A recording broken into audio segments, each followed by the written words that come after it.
Ever since my first podcast on peptides, I have been getting a lot of questions about them. And now, with the weight loss peptides circulating the media, showing that celebrities are using them and hearing about their side effects, but they're also hear that they're effective, people are totally confused. So do we try them? Do we not try them? And that's why I invited Dr. Eric Fete to clear all the confusion and to share his take on this drug. Now, Dr. Fete is the founder of Primex, which is a company all about preventative health, age management, and peak performance. If you're watching the YouTube video, you can see his logo in the background. It's very clear. You can find him easily. Now, Primex, they sell nutrition products. They post educational material on their website, and they have physician-grade supplements, which are wonderful to know that they are safe and probably effective. He does hormone therapy and personalized health plans to optimize your health. Dr. Eric's motto is learning from the past, living for today, and transforming the future. Now, Dr. Fete, to give you a little background on him, he's got a background in microbiology and a medical degree from the prestigious Chicago College of Osteopathic Medicine. So he's an osteopath by training. He didn't want to stop there, so he got certified in age management medicine by the Age Management Medicine Group, which is jointly sponsored by Synergenics Education and Research Foundation, that's CERF, and the Foundation for Care Management. Now, these organizations are accredited by 7 other sponsoring organizations, including the American Medical Association and the American Board of Medical Specialties. And Dr. Eric didn't want to stop there either. So he got certified in advanced bioidentical hormone replacement therapy by WorldLink Medical. So we're talking to a guy who knows the ladies and our hormones. This is a rare find. But he didn't want to stop there either. So he decided he wanted to learn all there is to know about peptides. So he got certified by the International Peptide Society, and he's a member of the SEEDS Scientific Research and Performance Institute, which you probably heard before in my interviews with Dr. Elizabeth Ewirth. So Dr. Eric is pretty qualified to be talking about peptides and women's hormones.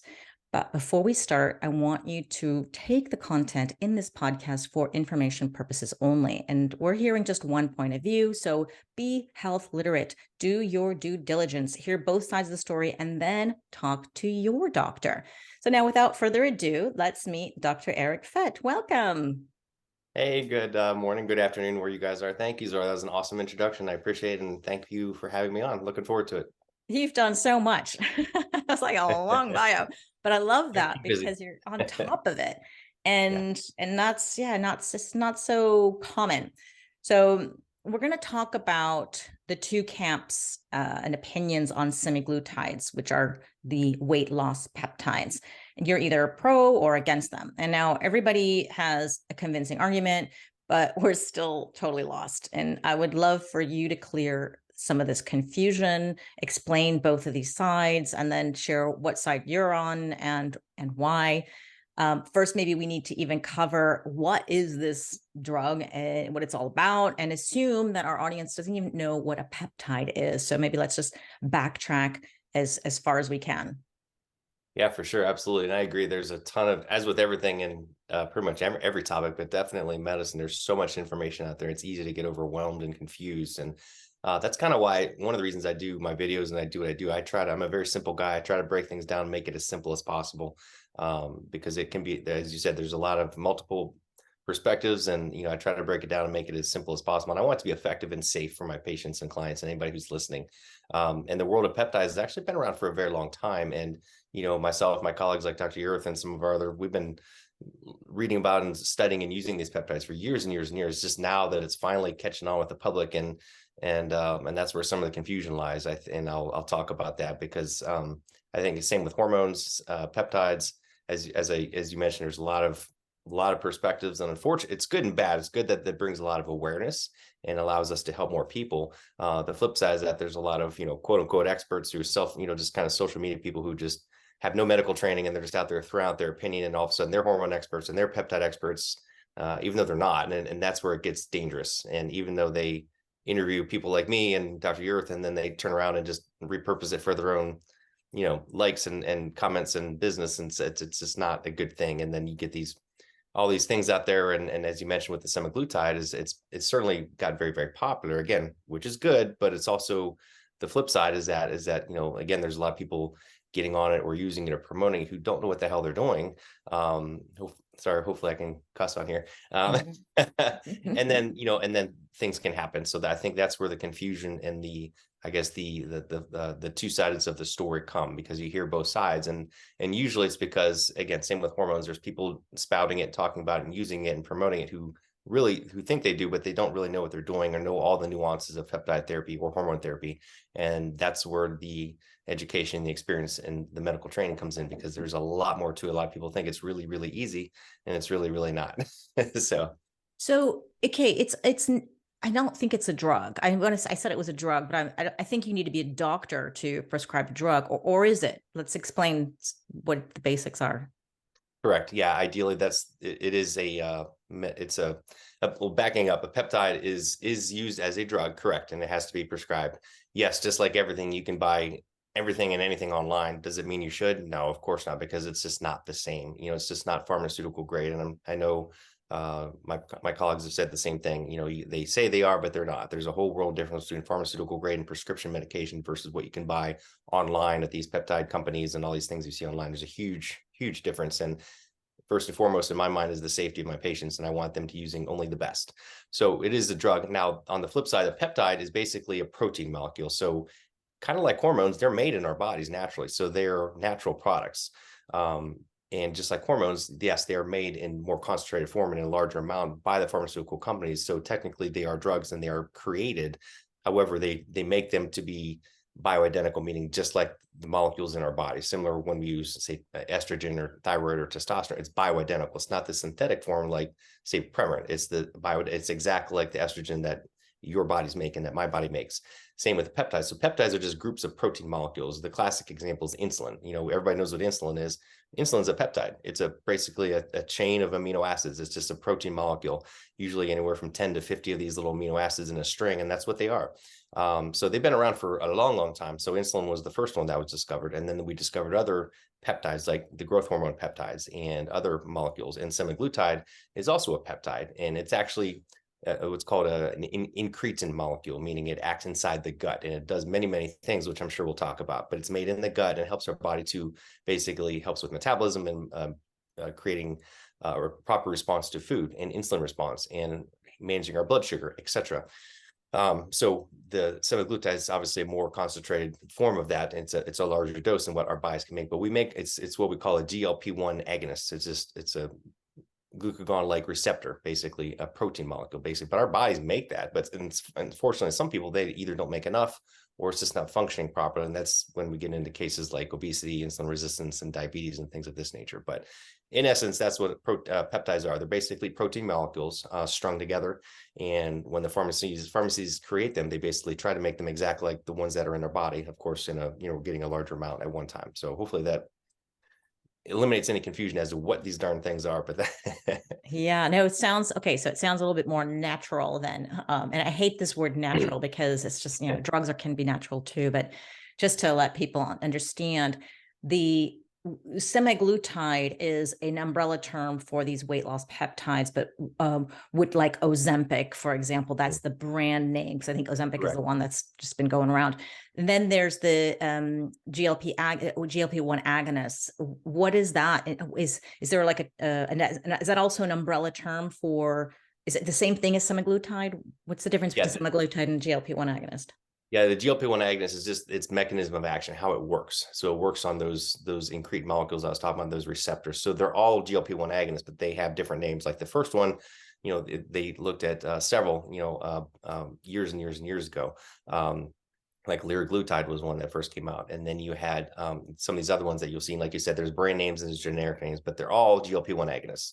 But the pharmacies have different names. So there's ones called Trulicity, Ozempic, Mounjaro, all these different names, but they're all pretty much the same thing. So they're all GLP-1 agonists. They all work on that receptor in the gut. Basically, these GLP-1 molecules are made in the gut and in response to food. So that's what they're all GLP-1 agonists, but they all have different names depending on, kind of like you have Motrin and Bayer and Advil and Aleve.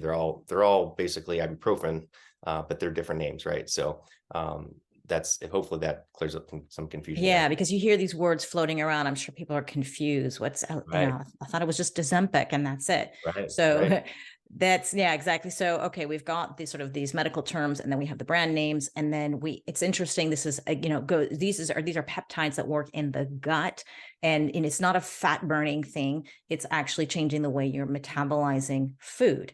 So, what are some of the contraindications to semaglutides, especially for what, we want to keep in mind the audience as a woman in peri or post menopause, 40s, 50s, 60s right. age group. Yeah, absolutely. So they're made in the gut, but they have effect all throughout the body, which I'll talk about later. But that's one of the cool things about them is that they have a lot of other health benefits. They were originally studied for Alzheimer's.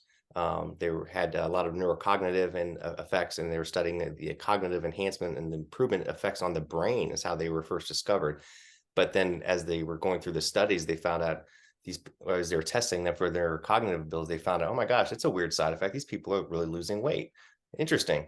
And then they figured Mhm. out why. And then of course, big pharma, they thought they'd market it as a weight loss anti-diabetic drug. So that's how it kind of got that spin. But it's been used in the there's a lot of studies in the cardiac literature, basically all benefits on the heart and the brain and other parts of the body. But of course, like I said, everybody's hearing about it for diabetes and for weight control and obesity. So since it's modeled after a natural incretin molecule, it's very, very safe. Not very many contraindications or reason not to use it. And we'll talk about the flip side, the dark side later, how not to use them and how they're being misused later, and the right way to use them and how to use them in conjunction with other peptides and hormones, because it's kind of like a symphony, putting all these pieces together and making them work properly to achieve your goals. And that's what's not happening in a lot of cases. And that's where some of these issues are happening. But if you have pancreatitis, for example, an active problem with your pancreas, then that would be a reason that you really couldn't give one of these medications, because obviously that's where insulin is made. Everything is happening there. So if you have active pancreatitis or an active cancer, is probably not going to be used, but you're probably not going to be using a lot of things if you have an active cancer. But above and beyond that, there's really not any true hard contraindications not to use the drug, unless you're having some other issues too, of someone who has severe psychological disease like anorexia or some serious issues like that. Then they're trying to deal with, they have body weight issues, body perception issues and things like that. But in general, from a medical perspective, not much else. Okay, So that's, yeah, we kind of jumped the gun. I went straight to the contraindications, but because we understand the reason why people take this, at least is what we've been hearing, is for weight loss, and in particular, perhaps to control the blood glucose levels, because this is the problem. I guess this is sort of like you said, the diabetics. It's interesting that it was originally found out because they were used on Alzheimer's patients, or supposedly. So does this mean that there are benefits to the brain? yes, definitely. Yeah, there's benefits to the brain. There's benefits to the heart. A lot of patients who have cardiovascular disease or predisposed who have had cardiovascular issues, there's a big benefit. It is a whole lecture in and of itself, but has a lot of benefits, and it's used for patients who've had like a stent or an open heart surgery, because it can help prevent the remodeling or the fibrosis or the thickening of the tissue. It can help improve the ejection fraction, meaning how much blood your heart is pumping out. And there's a lot of studies showing that it's an antioxidant, improves nitric oxide production, which is going to help your blood flow through the heart and through elsewhere in the body.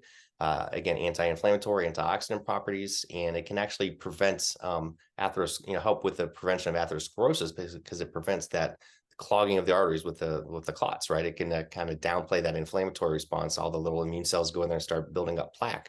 And then same thing with the brain, a lot of neurocognitive effects as well. So it has a lot of other, I hate this word, but quote unquote anti-aging effects, on the brain and the heart. And of course, as you just mentioned, that was one of the things they discovered is initially, before it really got promoted for weight loss, is being used for diabetics and people who have insulin resistance, because it does a tremendous job. So I have a lot of patients, for example, women who have PCOS or insulin resistance, or they're diabetic, and it has a great response to lowering that blood sugar, lowering that hemoglobin A1C, which is how it tracks your insulin and your blood sugar levels over the last 3 months. and it improves all those parameters. It can improve your triglyceride levels, if you have a fatty liver, all these different things that can help from a health perspective. And if you can lower your risk of, you improve your blood sugar, improve your triglycerides, all these things, it's lowering your risk of diabetes, lowering your risk of cardiovascular disease, which are, of course, as we all know, the number one killer of men and women is heart disease. So it has a tremendous effect. And yes, it will help with lose weight. But again, that's only a positive thing if it's done right, because again, obesity is an inflammatory process and can lead to all those diseases and issues that we've talked about. So it's hitting it on multiple fronts by reducing all of our risks for these disease processes.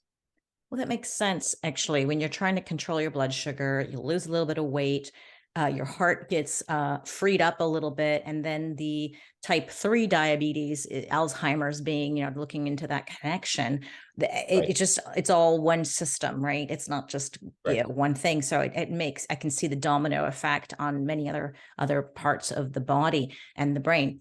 So, I'm thinking this drug, or let's say the semaglutides in general, are really originally used for people who are obese, who cannot control the blood sugar, perhaps have tried everything in terms of diet and exercise, and they just still cannot move the needle.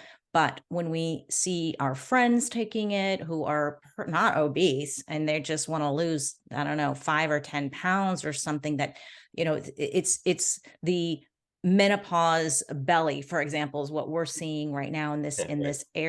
area. We become more insulin sensitive. We have insulin resistant. So Resistance. Yeah. we become, that means we just can't eat as many carbs as we used to, or just get away with as the stuff that we did when we were younger.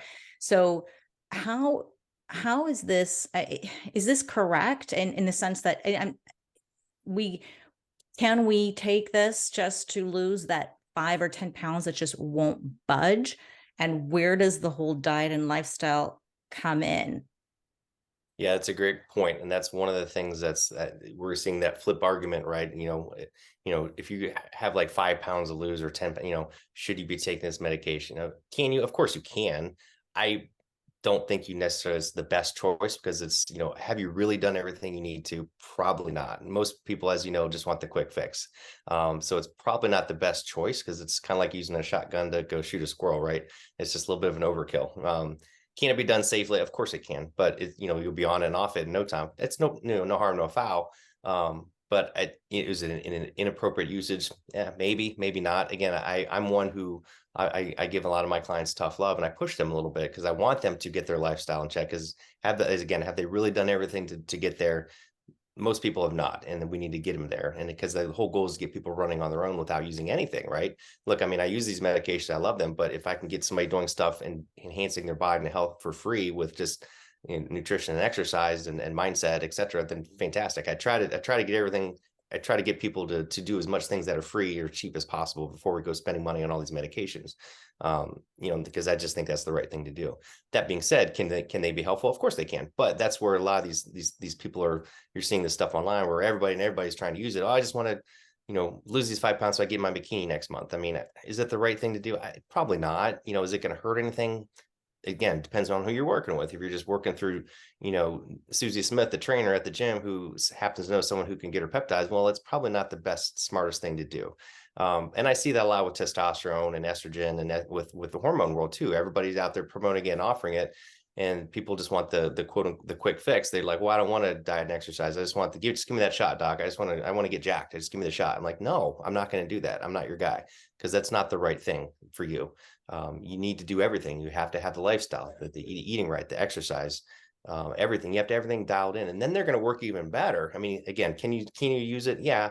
And sometimes people do need a little bit of jump start, because I do get those people who they're busting their butt and they're doing everything and they're just not budging. They have insulin resistance. They're overweight. Their numbers are off, and sometimes they just don't feel, they just don't have that drive. So those are the guys or the women that I will maybe start on testosterone or a hormone or another hormone or a peptide, just to kind of jumpstart it. And then we can and then that'll give them the drive, the motivation to start seeing some results. And then they can get the lifestyle in check. That's a different case, right? Someone who's really busting their ass.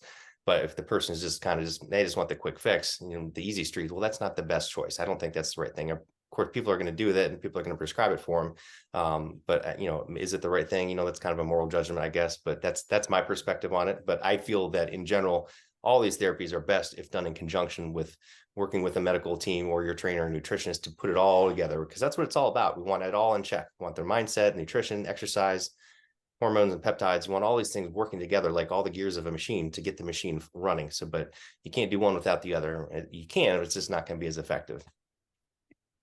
I can see the woman going through menopause, peri and postmenopause, who really is trying hard and doing everything she can. And then because we are, it's claimed, you know, we are become generally more insulin resistant.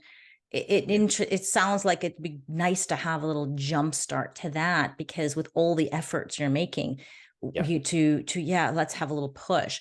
What I've seen in some of the circles that my contacts or my friends or other people I just generally know, and I ask them, oh, they're on Ozempic, for example. Most of them I think are. So how's it going? And what's happening? Everyone across the board says, oh my God, I've been eating so many carbs and I love it. And I'm still losing weight. Like, it's just, wow. And all I can say is like, don't get too used to that, because this isn't the point to like start cleaning up the diet. Or I think some people just have a little fun and that's great. But then hopefully they'll get motivated to finally start exercising if they haven't, or push it a little harder at the gym, or change something. And that's, I get scared when I hear that all the time. I'm like, oh my God, it's great. But I think the idea is not to be on this the rest of your life. And I understand. This is some of the research that's come out on this has been looking at muscle mass and how it can actually decrease the muscle mass. You lose weight, but you lose some muscle mass as well. And I'm thinking about the woman going through menopause with the loss of estrogen, where it's already hard enough to keep building muscle. So how do these semaglutides and generally affect a woman's muscle mass who's going through that peri and postmenopausal transition? Yeah, that's a great question. I'm glad you asked that, because I did want to address that, because that's come up a lot on social media. But before I get to that, let me back up on the whole that example. It's a classic example what I was talking about. It's kind of like the guy, like you see the commercials, like, hey, I get this bad, you know, Larry the Cable Guy, I get bad heartburn. I just take my Provosec and I can go and eat all this drink. Like you said, that's not the point. You want to fix that, fix the underlying cause. I want to fix the underlying cause of the problem, not just cover it up with a Band-Aid. You know, it's kind of like, I got a nail in my head and I take Motrin, I feel better. Well, take the nail out of your head. You know, it's a silly example, but it's like, let's fix the underlying cause and fix that behavior, because then you don't need anything. Let's fix the underlying behavior. So, and that's the sweet spot. And with women, I mean, I love working with perimenopausal and menopausal women. I have a lot of them, and I love working with them because they're great and they're motivated, and I get good results. You're right, as with the menopausal transition, it's a big problem, and it's oftentimes the hormones need to be addressed, which I will do, and that needs to be fixed, and that can be a huge benefit in and of itself without doing anything else. It takes a little bit longer than, say, starting on them on an Ozempic if they're looking just to lose weight, but all the health benefits are going to happen. That even more importantly, it's going to, you know, by optimizing a woman's progesterone, estrogen, thyroid, et cetera, testosterone, they're going to live longer, stronger, better. They're not going to, you know, delay the risk of osteoporosis, of heart disease, reduce the risk of cancer, et cetera, et cetera. So a lot of health benefits in addition to losing that menopausal weight gain that you mentioned.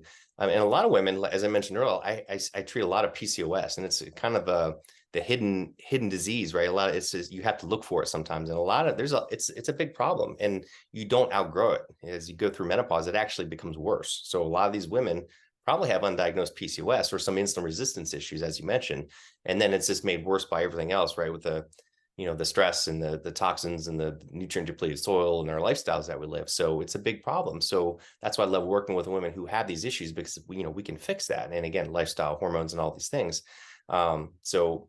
But all those things have to be addressed. This is what I was telling her. It's like a puzzle. You have to put all these little pieces together, and then each puzzle piece can affect the other puzzle pieces, and then you got to watch how they interact with each other. So it can be a little tricky.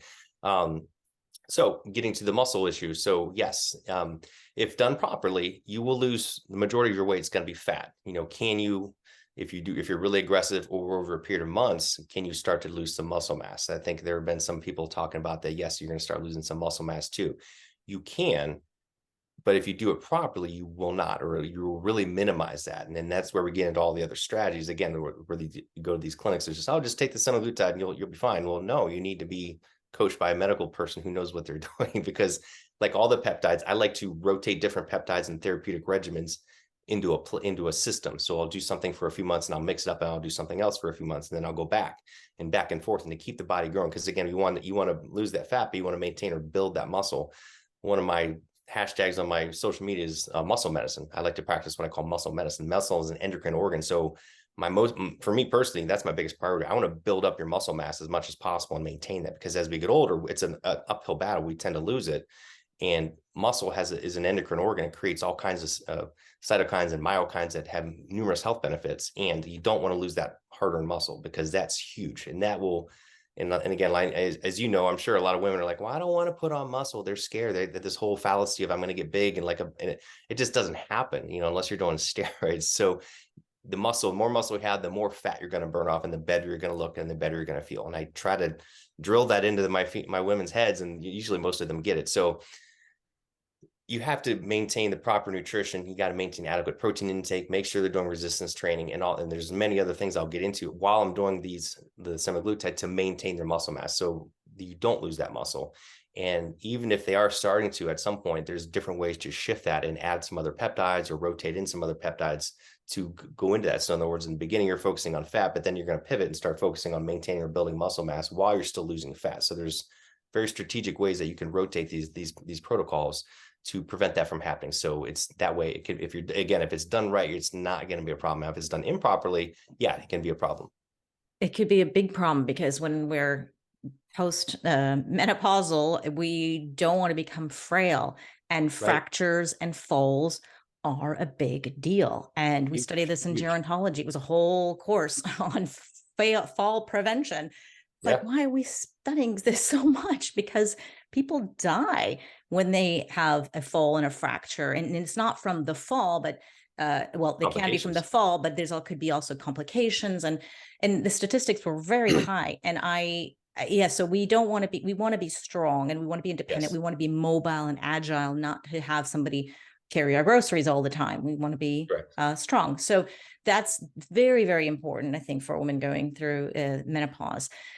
We don't want to lose our muscle mass. And so I'm wondering, so you were saying that we can use a semaglutide with the right appropriate training, and make sure that we are exercising and getting our protein, or make sure that we build or maintain that muscle mass, because that's important. Are there any studies that have been done where women are training and eating their protein, and they still lose muscle mass through the semaglutides? Or do you not know? I'm not aware. I'm not aware of any long-term studies yet, because it just hasn't been around long enough yet. I think most of the studies are doing body comp analysis and showing mostly more fat mass loss. But again, most of these studies, like the Surpass trial, for example, is I think up to 40 weeks. That's about as far as we've got so far, unless there's some out there I'm not aware of that are new. But again, it hasn't even been around that long yet. So kind of like any other diet, if someone diets very aggressively, they're going to lose a lot of fat. But if it's like a 30% deficit or more, you're going to start losing some muscle for sure. That's why you don't want to do a long-term major deficit just on a diet. For example, you want to rotate that in and do some refeeds, etc. Same thing here. You want to rotate in certain protocols with the peptides to build that muscle mass or maintain it if that's starting to happen. Again, early on, are you going to lose all this muscle in a couple months? No, of course not. You're going to lose more fat.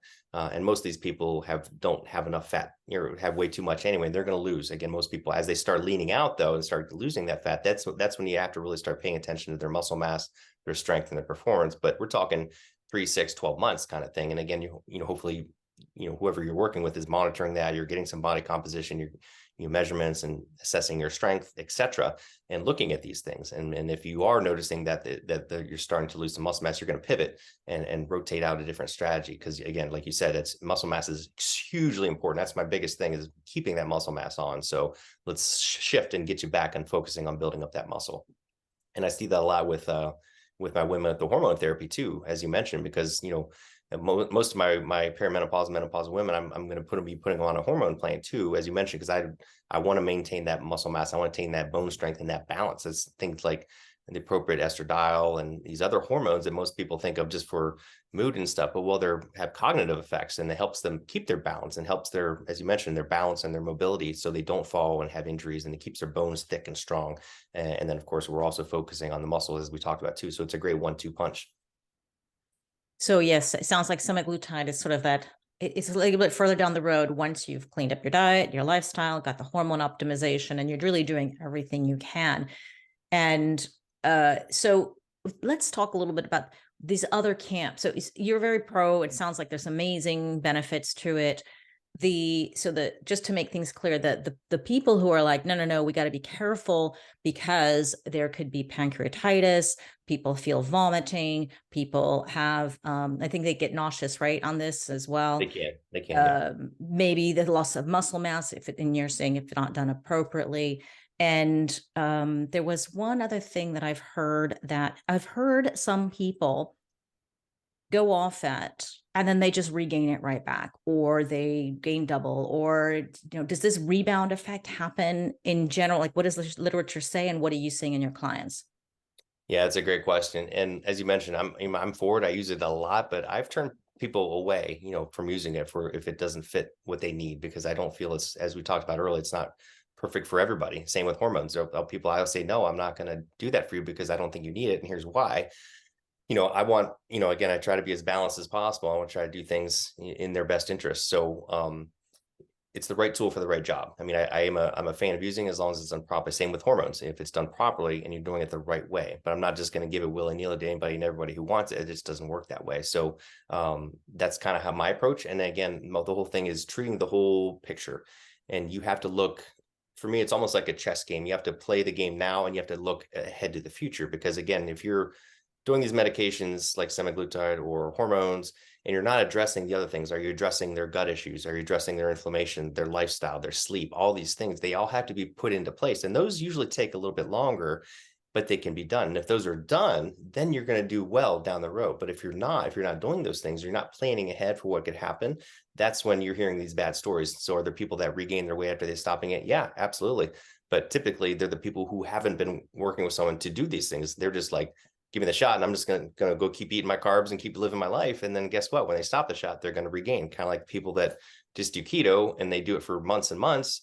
And then they go back and start eating carbs again, then they blow it up, right? So it's like you have to plan ahead, and you have to do it. You have to strategize and work with someone who can help you strategize to do it the right way. So if you get your gut fixed, if you get your hormones fixed, your lifestyle, and all these things in order, then you can slowly wean off and get off this stuff, and you don't have to be on it, and you'll be fine. Well, some people gain weight, a little bit of weight back. Yeah. And I've not seen a lot of weight regain in my patients as of yet, but I've heard stories from other people who have. But again, it's usually the people that have just not done the right things, like the girl you mentioned is just going to keep doing their thing and just, take the shot. And then guess what? You're going to have a bad outcome. You got to have all those chess pieces in place and plan and strategize for what's next down the road and plan ahead for it. If you don't fix the gut, if you don't fix these things, yeah, you're going to rebound, period. I mean, that's just the facts of the game. But if you do it right, then you're going to have a good outcome. So to be clear, both you and I have used the word carbs as if they're bad. So we're not here to demonize carbs. Oh, I love carbs. When we say carbs, yeah, we mean like those high refined, an imbalance of highly refined carbs, like just too much of the donuts and the chips and the garbage food is what we actually meant to say. So carbs are good, just the right ones. Exactly. Oh no, I love my carbs. I eat a lot of carbs. So yeah, exactly. Me too. So let's just want to ask about the women's hormones, because now women's hormones, and the peptides. Are there any effects on a woman's hormones, good or bad, that when she takes a semaglutide in this period of life? In terms of any effects on, like, for example, progesterone, estrogen, thyroid, testosterone, etc. No, not really. There are some effects on some of the other things. For example, it can affect some of the other peptides and neurochemicals in the brain, like what we call the orexigenic peptides. In other words, that's one of the ways it works, is it kind of decreases appetite and that hedonic eating, that desire, that drive. So it's more like a dopamine serotonin kind of effect. But in terms of effect on like the thyroid hormone, estrogen, progesterone, testosterone, I'm not aware of any interactions there. in the end, it's going to probably benefit that, because by the anti-inflammatory effects on the body, reducing that insulin resistance, it's improving the health of the pancreas, helping the pancreas cells to survive. That whole, you hear people talk about apoptosis and autophagy and all this kind of stuff. It basically helps the cells and the tissues to work better. So by reducing that inflammation and by reducing that weight, more than likely it's going to help everything down the road, because a lot of these inflammatory molecules from obesity or from insulin resistance, they can adversely affect everything in our body, right? And including our hormones, stress and hormones, and all these inflammatory molecules can severely adversely affect our hormones like testosterone, estrogen, and thyroid. So by reducing, if anything, it would have a beneficial effect. But I don't see anything negative happening. At least I'm not aware of anything as of yet. But I monitor all those things anyway, and a lot of my patients, especially my women, are being evaluated or treated for hormone therapy anyway. So I'm always monitoring all that to begin with. What about the thyroid? Because I think there were some studies done on mice showing an increase in thyroid cancer. So, and I know some doctors don't want to use any semaglutides if you've had a history of thyroid, or if somebody has an suboptimal thyroid, can they take a semaglutide? What would you do? Yeah, great question. That was it was primarily a rat study, but they specifically looked at a particular type of thyroid cancer called MEN, multiple like endocrine neoplasia. I forget the exact name, but it's like a specific type of thyroid cancer called MEN. If you have that, you cannot take it. I mean, could you? Maybe. Again, it wasn't a human study, but I'm not going to mess around with that. No physician is going to take their chances. So other thyroid cancers, it's not really been studied, but it was really that particular kind. But if someone has an active cancer, we're probably not going to be putting them on peptides or hormones anyway, just because, I mean, they're probably fine, but again, that's a whole nother level, and they need to get that taken care of first. So that's the only specific kind. And I've only had one patient who had a history of that in their family. So we did something else, and there's other molecules I use instead of semaglutide that can be helpful for weight loss, other peptides, other small molecules, and some cool therapeutics that I have access to through my physician network. So, but that's the only thing to be concerned about, that and the pancreatitis issue, which I mentioned earlier. What about the differences, whether it's in the literature, or I don't know if you've seen it in your clients, between a woman in her 50s and say a woman in her 70s? And I'm thinking of the woman who's listening to this podcast may have a mother who she's considering it for, or a father, let's say, for that matter. What's the difference? Do you see any different? Like, does a woman in her 50s need to have different concerns, or how would they take the semaglutide, or different results than an older woman? Yeah, it's a great question. I think it would depend. I think it would depend on their overall health and their lifestyle and their literally their physical and metabolic structure, because you could be 70 and in pretty good shape and have good muscle mass, or you could be 70 and massively overweight and have very poor muscle mass and not very active. So I'd take a very different approach with those two women. Like we talked about earlier with the muscle mass issue, it would be something, if she was, say, 70, I would just be more conservative with my treatment approach and try to hit all of the other aspects of their healthcare, because they probably got a lot of other issues going on metabolically in their health. They could have some underlying cardiovascular disease. They may have some early osteoporosis. They may have decreased muscle mass or decreased mobility. So I want to address all those factors as well. Can you use it in a 7-year-old? Absolutely, of course. And again, you're not going to drop someone's muscle mass in a couple months, but it would be something I would definitely pay more attention to and be more aggressive and monitor and do a lot more evaluation of them to look at all those factors. There's just a lot more. The short answer is yes, you can do it, but there's a lot of other factors to look at and to monitor and to address for sure. Now, women also are at higher risk of osteoporosis, and that means a drop in the bone density that puts us at risk for these fractures. And are semaglutides affecting the bone density at all? Not really. There have been a few, some of those studies that we're looking at its effect on like I mentioned earlier, on the effects on the heart and effects on the brain. I think there were some effects looking at how it affects some of the other cytokines and inflammatory molecules that can work on the bone. I surmise that it would be more of a beneficial effect, but I don't think there's any direct effect on making bone thicker or making it thinner. So it's going to be more of a metabolic effect more than anything. But I would again, to my point earlier, that I think by lowering that inflammation, reducing your adiposity, your fat mass, reducing those inflammatory markers, the antioxidant effects, if anything, that's probably going to be more beneficial to your bones, because those are all things that are tearing down your bone anyway. So I think that'd be very helpful for that. So let's talk a little bit about the actual process. In case people don't know, that when we're talking about these semaglutides, we're talking about injectables that you need to inject yourself. I know there are some, I don't know if there was, are there, I think there was some pill form or supplement form. I'm not really sure. Tell us, how do people take this? What does it look like in a day for someone deciding to jump on the semaglutide bandwagon? Yeah, for sure. So if you're doing semaglutide or tirzepatide or any of these, they are injectable peptides. But the nice thing is because of their half-life, meaning how long they stay in your body, it's typically a once a week injection. There They are do some, it by themselves, right? At home. Right. yeah, someone Okay. can do it for them or they can do it themselves, but it's pretty easy. It's just a liquid. It's just a liquid, so it's very easy to inject. So, just kind of like the other most of the other peptides I use are injectables. Some of my hormones are injectables. So most people will inject, say, like the upper outer butt or hip area. You can do like the stomach area or the thigh, whether there's a little bit of meat there, a little bit of skin and fat. So you don't have to contort yourself. It's not difficult. I mean, I've done it myself, and most of my patients do just fine. But it is a once a week injectable, so it's not difficult. There are a lot of peptides I use that are given like 5 or 6 days a week. So it's a little more time demanding. It's super easy, but once a week I think is pretty doable. Now there are other substances and products that I've used that have other formulations. For example, if I'm using something like a 5-amino-1-MQ or another weight loss drug called tesofensine, which is awesome, it's a pill. Which is kind of nice. That can be taken daily. So there are other alternatives. If someone is like, oh my God, I just can't do needles, there's just no way. I've got other options. So Are they as effective? yeah, pretty. Tesofensine is fantastic. The especially if it's a little bit of a less weight or if there's a lot of craving appetite issues, but it's been around for a while as well, and I've seen some pretty good results with that one too. Testafessine. Is that what you said? Tesofensine, yeah, that's another. Testofensine.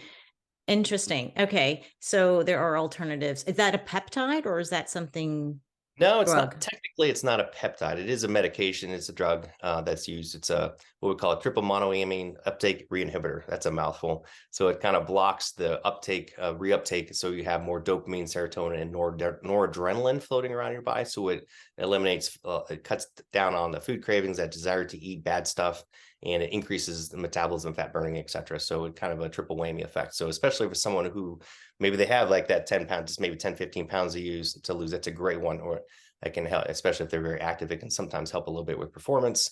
And if they just don't like needles, right? So I use that. And I have a couple other molecules that come in a pill form that work great for fat loss. And if they just don't want to do the injectables too. So there's some other options out there for people that are freaking out about the needles. So when we talk about semaglutides, then Ozempic is one, and the Manjaro, and you mentioned the word tirzepatide, and is that different than a semaglutide?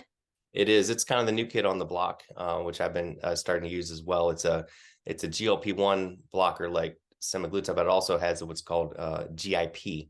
It's another incretin molecule, and it has kind of a dual effect on the gut. And some of the studies are showing even more weight loss than semaglutide with less side effects in terms of meaning. So, because as we mentioned earlier, some people will get some nausea, some stomach upset with semaglutide, especially at the higher doses. But I've only had one patient who had an issue, and then I backed it down and I played around with them, and now they're fine. But most of the time, if you do it right, it's not an issue. But some people can't do it. But the tirzepatide reported less incidence of side effects, and some of the head-to-head studies they've done have actually had even more weight loss than semaglutide. But it is also a once-a-week injectable. But so it works a little bit differently. It's also an incretin, like I said, the GLP-1, but also it works on another receptor called GIP, which is another natural hormone made in the body. So it's kind of like I said, it's a new player on the block, and it's been around for a little bit and being used as well. How long have these sort of weight loss peptides in general been on the market, and how long have they been studied for?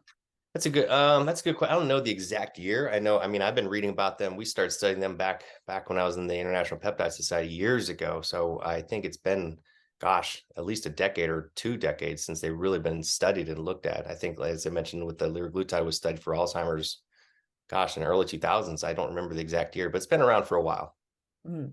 Oh, that's good to know. So we know at least for 10 or 20 years, the side effects or the benefits or whatever the outcomes are. We're not really sure what's going to happen 30, 40, 50 years from now, but we'll see. So it sounds like tirzepatide as the new kid in the block may be more effective or fewer side effects. That may be a better one.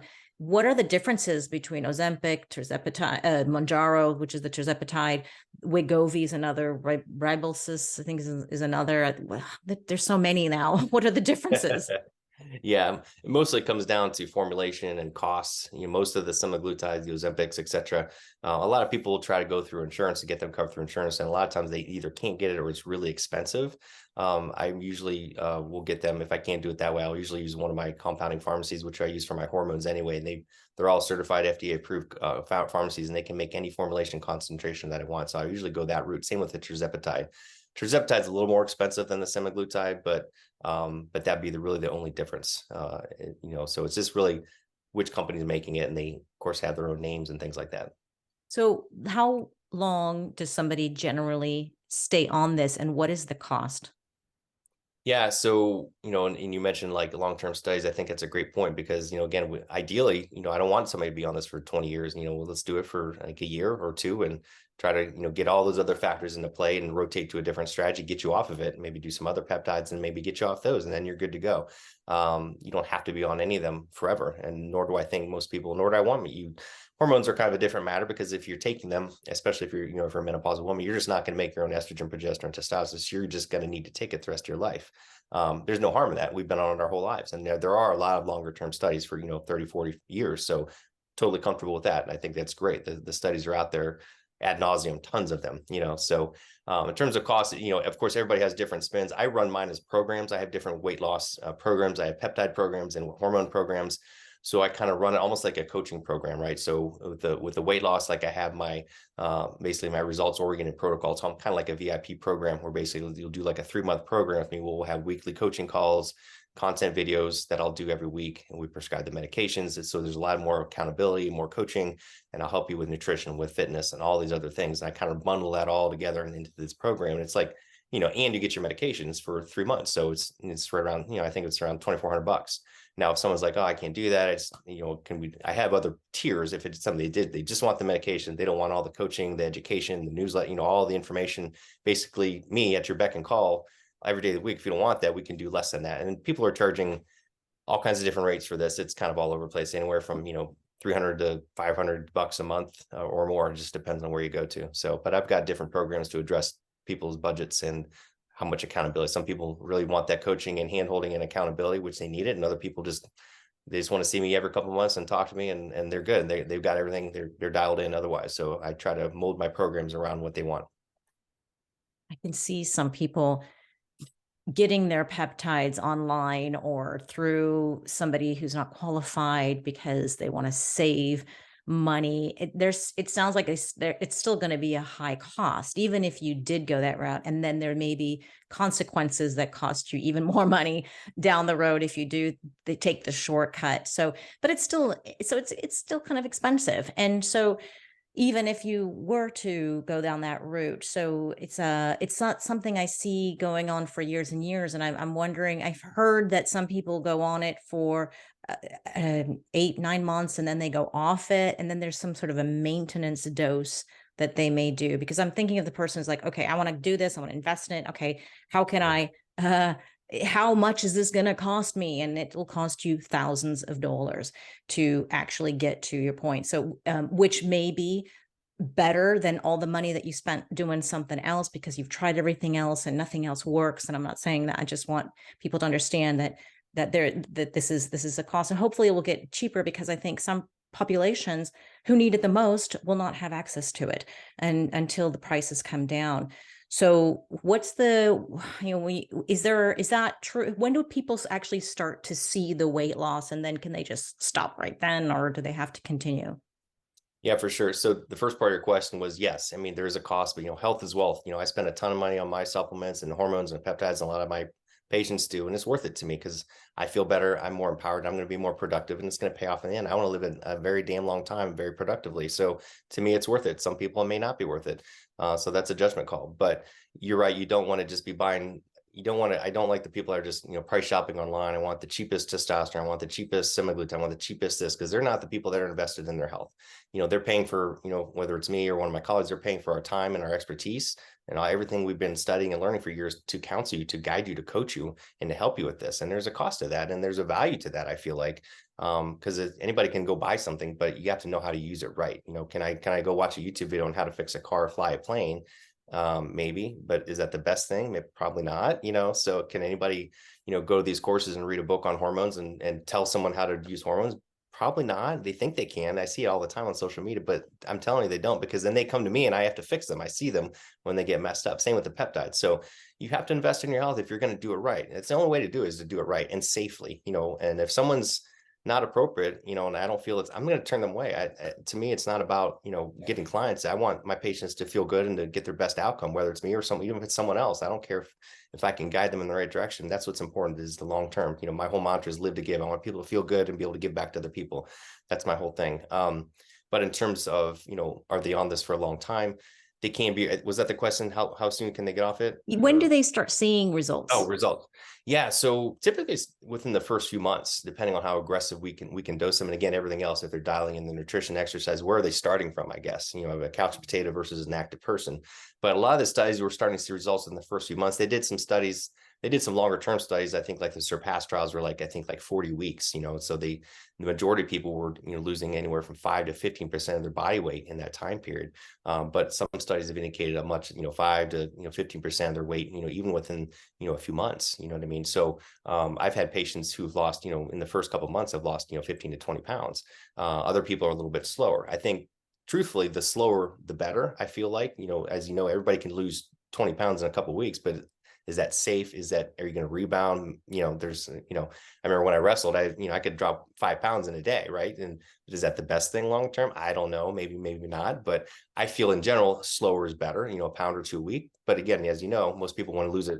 They don't lose it all right now, right? They want a quick result. So the short answer is, yeah, usually within the first couple of months. The first month is usually kind of a feeling out, starting on a low dose, make sure they can tolerate it, they don't have side effects, they're not having any problems. And then we slowly increase the dose while we're working on lifestyle, diet. And so starting month 2 and 3 really starts to kick up. And that's where I'm seeing a lot of people month 2, month 3, month 4, it's really starting to snowball at that point. And I've had, again, if they're doing these things, they get there pretty quick, and then they can taper off and either do like a maintenance or just stop it. Like I have one patient who got to where he wanted pretty quickly, and he just stopped. And then I think like six months later, he said, "Hey, I'm going to do it for, try it just for like a month or two." And I think we did it like once a month for like a month or two. And then that was it, just to kind of maintain. Then he kind of just stopped it again, and he's been maintaining ever since. So that's the key, is to get them on, get them off it, get them where they need to be. Perfect. So the weight loss, you got 2 programs. We're going to have the links for the weight loss for women, the primexweightloss.com, and you've got a hormone and peptide program for women called drericprimex.com. I'm going to have links to this in the show notes, and as well your Instagram, your Facebook, your YouTube link for Dr. Eric Fete. I'd like to open the mic if Felicity would like to ask any questions or have comments. It'd be great to hear from you. Okay. Oh, yeah, I see her. How much muscle mass loss is too much? There she goes. Yeah. Is it how much you asked the question? Yeah. I mean, Hi, Felicity. Hi, how are you doing?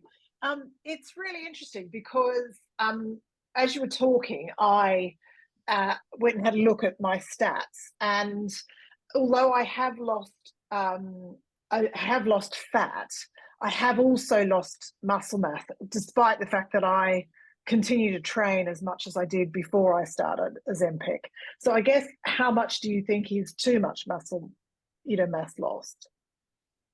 It's gonna depend on where you started and what your goals are, and I guess where you are. I mean, I think, if you're losing, I don't know how much you've lost, but if some people will lose, if you lose a few pounds or something, that's one thing. But now if you're losing, for me, I want to minimize the muscle loss as much as possible. But if you're losing, 5, 10, 15 pounds, gosh, that's a tremendous amount. But even a pound or two is, that's probably, let's try to stop that and reverse it. And there's things we can do to help you put the muscle back on. I want to stop that pretty quick. Yeah. So I've lost about 11 kilos, and about 4 of that is muscle mass. That's a lot. No, it sounds like a lot. Yeah. I would want to pivot at that point and try to focus on Okay. putting some muscle mass back on, because that in turn will slow the tide, and by putting that muscle mass back on is going to help your metabolism, help your insulin sensitivity, and help you burn more fat. So I think we could Okay. start flipping that a little bit, teeter-totter a little bit. You can still keep losing the fat. It may slow a smidge, but as you put muscle back on, it's going to start dropping more, if that makes sense. Yep, it does. So Okay. I'm not sure what all you're doing or how much you're using, but there are other peptides or other protocols that we could do to, help maintain or build that muscle mass back up while you're still losing some fat. So that's what I would recommend. Okay. Okay. And so I'm on the Ozempic, and I'm on a milligram of that once a week. Okay. And it's been really effective, and I've been really pleased. And I was really interested to hear your comments about the cognitive effect, because now that you mention it, I have definitely noticed I am much sharper. Good. And less of the sort of menno brain, that where I just don't remember stuff, or I'm definitely much sharper. So I do find it great, but it was something I wasn't aware of, is to keep checking in on my muscle mass, because I train reasonably hard, but I'm clearly not, I'm clearly, the weight loss has slowed down, and obviously I am losing muscle rather than fat at the moment. I would definitely increase your protein intake. I don't know how much you're doing, but I Okay. would increase even further. You can go up to 2 or 3 grams per kilo, really, and that's a lot. Yeah. But a lot of people Yeah. just don't eat enough protein or amino acid. You could do amino acid drinks if you can't do protein drinks, but especially my women, I really have to push my women to increase. They've done some studies on protein intake, and even without peptides, just modifying their protein intake, and you can get muscle accretion and or maintenance or growth and fat loss just by increasing your protein intake. And like I said, some are really high protein, up to 2 or 3 grams per kilo, which is a lot. But the bare minimum, everybody talks about a gram per pound, right? Or 1.7 to 2 grams per kilo. But most people don't even do that. But if you could bump that up even more, I think that'll help you tremendously. Okay. And they're starting to talk to me about tapering, and about starting to come off, or reduce down. I'm now in a sort of normal weight, BMI. What's your experience of what's the best way to do that? I think basically once you kind of get to your target weight, you want to maintain that dose. You don't want to go up or down, leave it there for maybe another month or two, and then slowly start to come down on that dose to go back down Okay. the opposite direction. Yep. While you're doing all the other things too. And you could start Okay. going back down right away if you want to, but I think if you're where you want to be, then just maintain it for another month or so and then start to go back down. But I would Yeah. definitely bump up the proteins. I don't know if you've had I don't know, or how old you are, if you looked at your hormones or anything, that'd be something else I'd look at as well. Because if you're Yeah. estrogen, thyroid, testosterone is not, DHEA is not optimized, then that can be a huge player for your muscle mass and your metabolism as well. Okay. I take HRT, so it should be relatively stable. Yeah. Okay. It's been a really interesting drug to be on, and I'm aware that it's the reason I popped into the podcast is because I was chatting to Zora during the week, and said, look, I am on the Ozempic, and it's been very, but I worry about what happens when I go off it. Yeah. Oh yeah, for sure. It's a definitely something you want to watch. And, like we talked about on the show, make sure everything sounds like you're training well. Yeah. I think by increasing your protein intake and keeping an eye on your hormones and inflammatory markers, I think you could definitely minimize any weight rebound if you do it Yeah. properly. And have you had any, just as a sort of side effect, have you had any clients that report, it doesn't mix well with alcohol? And it's quite a positive, as a person that likes a glass of wine, it's quite a positive effect. Yeah. No, I've not had anybody had any adverse issues with the alcohol. Although I've heard of some people saying that they can't do the alcohol, and other people said that it didn't bother them. So I've kind of heard both. Yeah, I definitely can't mix. It just does not mix well with alcohol. Yeah, which, as you mentioned, may or may not be a bad thing, right? Depending on how much you're drinking. Yeah.